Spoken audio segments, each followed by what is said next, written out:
Fandom Fury, un article de Wikipédia, l'encyclopédie libre. https://fr.wikipedia.org. Vous écoutez cet article dans sa version du 25 janvier 2021. Le Fandom Fury, de l'anglais fan, admirateur, dom appartenant à une idéologie, et fury, poilu, est le nom donné au groupe de personnes intéressées par le fury, un mouvement culturel apparu sous ce terme vers le milieu des années 1980. Le mouvement fury est défini comme l'intérêt pour les animaux, imaginaires ou non, mythologiques ou anthropomorphes, c'est-à-dire l'intérêt pour les animaux possédant des caractéristiques humaines, usage de la parole, port d'habits, utilisation d'un style de vie humain, etc. Les personnes qui appartiennent au fandom fury sont appelées fur ou furies. Selon une étude menée en 2011, il y aurait entre 1,4 et 2,8 millions de furies dans le monde. Première partie. Clarification du concept. Le fury ne doit pas être confondu avec le cosplay, qui prend comme base non pas la création de nouveaux personnages, mais le déguisement en personnages de fiction déjà existants. Les costumes de certains furies, les fursuites, sont très différents des costumes de cosplay. Comme leur nom l'indique, ils sont toutes ou en partie constitués de fourrures synthétiques. La fursuite représente un fursona, animal fictif qui n'est pas la réplique d'un personnage existant. La fursuite procède d'un travail de création entre son propriétaire et l'artiste ou artisan qui va physiquement créer le costume. De plus, tous les furies ne possèdent pas une fursuite. L'inclusion d'une personne dans le fandom fury dépend de l'acceptation de la définition même du fury. Ainsi, l'art pratiqué par des artistes comme Philippe Gueluc, avec son personnage Le Chat, n'est pas considéré comme appartenant au fury, car le dessinateur ne fait pas référence au fandom fury, que ce soit personnellement ou au sein de ses dessins. Pour les mêmes raisons, une personne appréciant par exemple les dessins animés dont les protagonistes sont des animaux anthropomorphes et ou pratiquant le jeu de rôle avec un alter ego animal, fursona, ne sera pas reconnue en tant que fury si elle ne dit pas y adhérer elle-même. Deuxième partie. Origine. C'est en septembre 1966 que l'œuvre d'Osamu Tezuka, Le Roi Léo, amena pour la première fois les téléspectateurs à adhérer aux idées véhiculées par ce film et à s'identifier à un animal anthropomorphe. Mais c'est véritablement en novembre 1973, date de sortie de Robin des Bois par Walt Disney, que les furies d'aujourd'hui reconnaissent avoir eu des affinités pour ces funny animals, drôles d'animaux. En 1980, lors du week-end du Labor Day américain, prit place la 38e World Science Fiction Convention, une convention ayant pour thème la science-fiction, dans laquelle Steve Gallacci présenta une bande dessinée alternative en noir et blanc, Albedo Anthropomorphix, mettant en scène des mammifères et oiseaux anthropomorphes dans un monde futuriste où tient lieu une guerre spatiale.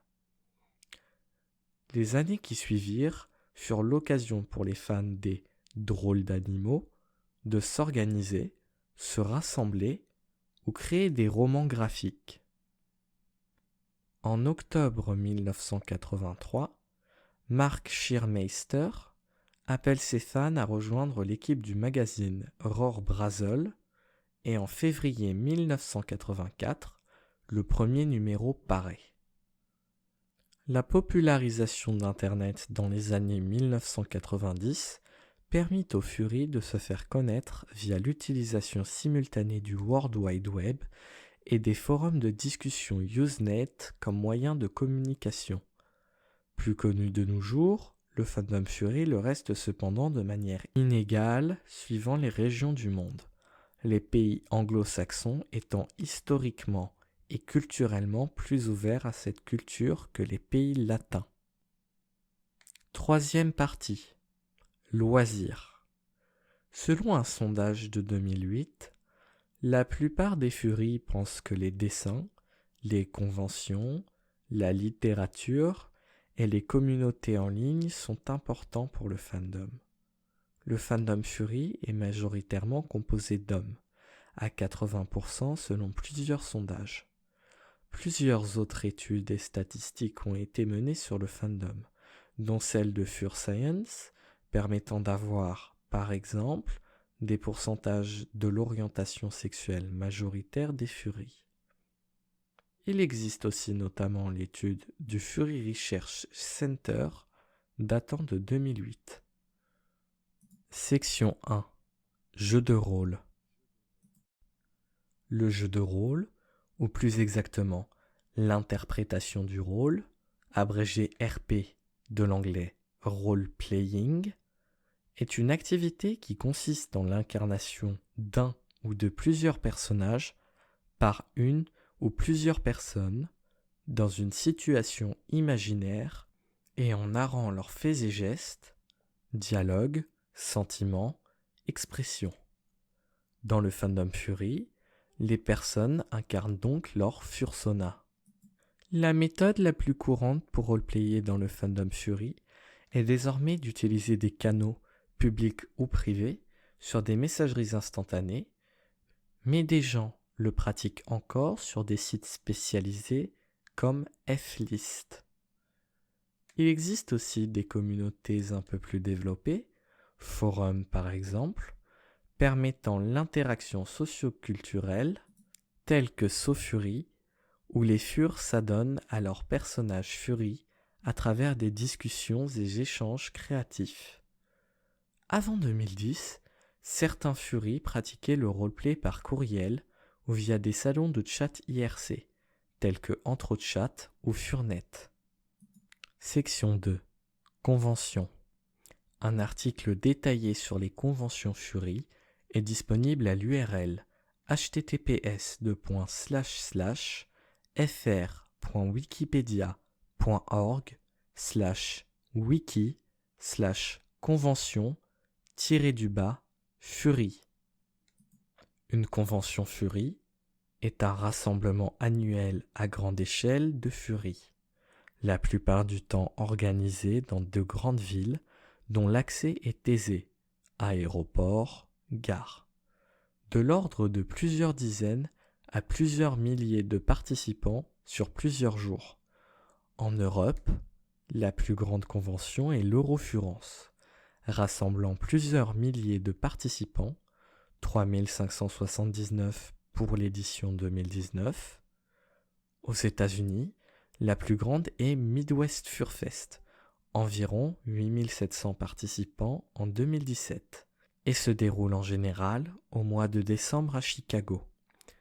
Les activités et expositions principales sont les galeries d'art, les ventes aux enchères d'œuvres artistiques, la parade de Fursuite, les danses de tout type, jeux de rôle, tournois DDR et spectacles de marionnettes ou sketch. Une Furmeet, de l'anglais Furmeeting, est un regroupement à petite échelle de Furies. Il s'agit de simples sorties dont les activités varient d'une Furmeet à l'autre. En France, lorsqu'une Furmeet se fait autour d'un repas, on parle de Furmiam. Quatrième partie. Art et littérature. Les artistes Fury, les écrivains et les éditeurs produisent une quantité phénoménale de dessins, de peintures, de nouvelles, de bandes dessinées, de fanzines, de peluches ou marionnettes, de livres à tirage limité, ainsi que de sculptures, de compositions musicales et de photographies. La plupart de cet art est désormais distribué sur des sites dédiés aux Fury tels que Furaffinity, mais parfois distribué dans des sites personnels ou blogs ou dans la presse amateur. Les galeries comme Furaffinity ont vu le jour afin de permettre aux artistes furies d'exposer leur art dans un contexte et une atmosphère voulue furie plus qu'anthropomorphe. Le site web DeviantArt, connu des artistes et graphistes, notamment amateurs, a créé une section consacrée à l'art anthropomorphe. 5e partie. Fursona. Un fursona est l'image d'un personnage animal réel, légendaire, parfois anthropomorphe, imaginé en vue de son incarnation, la plupart du temps dans le cadre d'une rencontre de furie, furmite, convention furie. Il peut représenter tout animal, hybride ou non, avec un degré de réalisme et d'humanisation défini. Les animaux les plus représentés sont les loups, les renards, les dragons et les chats. C'est souvent par leur fursona que les fures se reconnaissent. Celle-ci peut être perçue par certains comme un totem, une représentation externe de ce que le fure ressent être à l'intérieur, et peut aboutir à la création d'une fursuite, sans que cela soit automatique. En effet, les fursuites sont souvent très chères. Lors des conventions furie, par exemple, certains participants représentent leur fursona qu'au travers d'un badge qu'ils portent autour du cou. 6e partie. Fursuiting. Un article détaillé est disponible à l'URL https://fr.wikipedia.org/wiki/fursuite. Le fursuiting est l'action d'incarner un personnage anthropomorphe, la plupart du temps le fursona du porteur, lui-même nommé fursuiteur, par le port d'une fursuite. De l'anglais, littéralement, costume de fourrure. Les fursuites peuvent être fabriquées de toutes pièces par leur porteur ou fabriquées par d'autres furies qui en font leur métier ou non. Notes et références. Note numéro 1. Le pluriel d'un furie est des furies, tout comme en anglais. Note numéro 2. Le lionceau Kimba, personnage principal du roi Léo, œuvre dans le but qu'une amitié se noue entre carnivores et herbivores, et que les humains considèrent les animaux intelligents comme leurs égaux. Note numéro 3. Fursona est un mot valise formé à partir de l'anglais fur, fourrure, et persona, personnage.